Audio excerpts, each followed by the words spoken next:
ثقافة الفشل السريع هي فكرة في إدارة الأعمال والابتكار بالأخص فيما يخص الديجيتال ترانسفورميشن. بتركز على تجربة أفكار جديدة بسرعة واكتشاف إذا كانت الأفكار دي ناجحة ولا لأ في أسرع وقت. الثقافة دي هي إننا نتعلم بسرعة إذا كانت الحاجة اللي هنعملها فشلت ولا لأ، وبنقدر نطبق الدروس اللي اتعلمناها عشان نحسن ونعدل الأفكار بشكل سريع وفعال.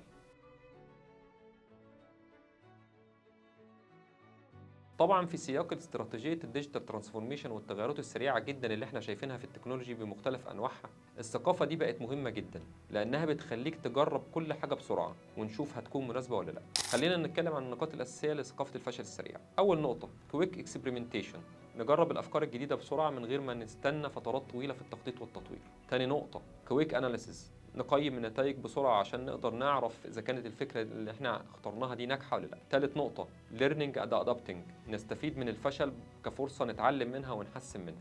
رابع نقطة minimizing losses، من خلال الفشل السريع نقدر نقلل الريسورسز والوقت اللي احنا استثمرناه في الأفكار اللي مش ناجحة. خامس نقطة encouraging creativity، نوفر بيئة مفتوحة تشجع على الابتكار والتجربة من غير خوف من الفشل. خلينا نتكلم ازاي نطبق ثقافة الفشل السريع. أول نقطة وأهم نقطة بنسميها في المجال بتاعنا البي او سي او البروف اوف كونسبت، وهي ان احنا نعمل نماذج اوليه وبسيطه وسريعه للافكار الجديده عشان نقدر نختبرها في بيئه حقيقيه. بعد ما بنعمل البي او سي ونختبرها، البي او سي ده بيطلع داتا. النقطه اللي بعديها هو ان احنا نقدر نعمل كولكتنج للداتا دي، نستخدم البيانات والتحليلات عشان نقدر نقيم الاداء والنتائج بسرعه، زي الوقت والمجهود والريسك المستخدم والريسورسز اللي احنا استخدمناها. ثالث نقطه continuous feedback، وهي ان احنا ناخد فيدباك من الكي يوزرز اللي اشتغلوا على البي او سي عشان نقدر نحسن من السيستم فيما بعد. النقطة اللي بعدها كويك ادابتيشن، النقطة دي هنقدر نتكيف ونعمل التعديلات بسرعة بناء على النتائج والفيدباك اللي احنا خدناه من الكي يوزرز. طب هنا احنا ممكن نتكلم نقول او حد ممكن يسأل يقول طب ما احنا هنا برضه بنخسر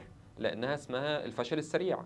طب خلينا نعمل توضيح للفكرة ما بين الخسارة في استراتيجية الفشل السريع والخسارة في الاستراتيجيات التقليدية. عشان نقدر نفهم الفرق ده بشكل واضح تعالوا ناخد مثال بسيط بالأرقام. السيناريو الأول الاستراتيجية التقليدية، خلينا نقول إن في شركة قررت إنها تستثمر $1,000,000 في تطوير منتج جديد. التطوير ده خد سنتين كاملين. بعد ما المنتج نزل السوق اكتشفوا إنه مش محقق المطلوب منه وإنه مش مناسب في السوق. طبعا ده الخسارة النهائية $1,000,000، ده غير خسارة الفرص اللي الشركة فوتتها بسبب إن هي استثمرت في منتج بدل ما تستثمر في حاجة تانية. تعال نشوف السيناريو الثاني وهو استراتيجية الفشل السريع. نفس الشركة استثمرت 100,000 جنيه في تطوير نسخة أولية بسيطة عن منتج معين. التطوير خد شهرين بس. النسخة الأولية اتعرضت على مجموعة صغيرة من العملاء، ظهر إن المنتج محتاج تعديلات كتيرة. الشركة قررت إن هي مش هتكمل تطوير في المنتج. الخسارة النهائية هو 100,000 جنيه بس. طبعا الفرق واضح.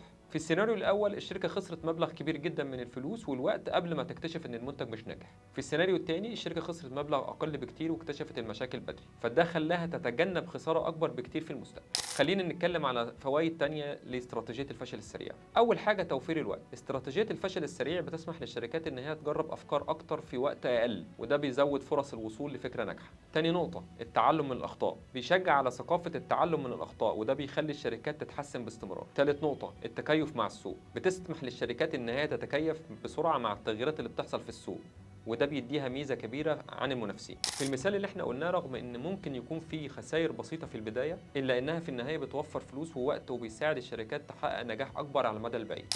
لما بندخل ثقافة الفشل السريع في استراتيجية الديجيتال ترانسفورميشن، ده بيخلق بيئة ديناميكية تقدر فيها المؤسسات تطور حلول مبتكرة، تستجيب بسرعة للتغييرات وتحسن من كفاءة عملياتها الرقمية. ده مش بس بيساعد في تحقيق النجاح الحالي، لكن كمان بيضمن الاستدامة والتنافسية على المدى الطويل.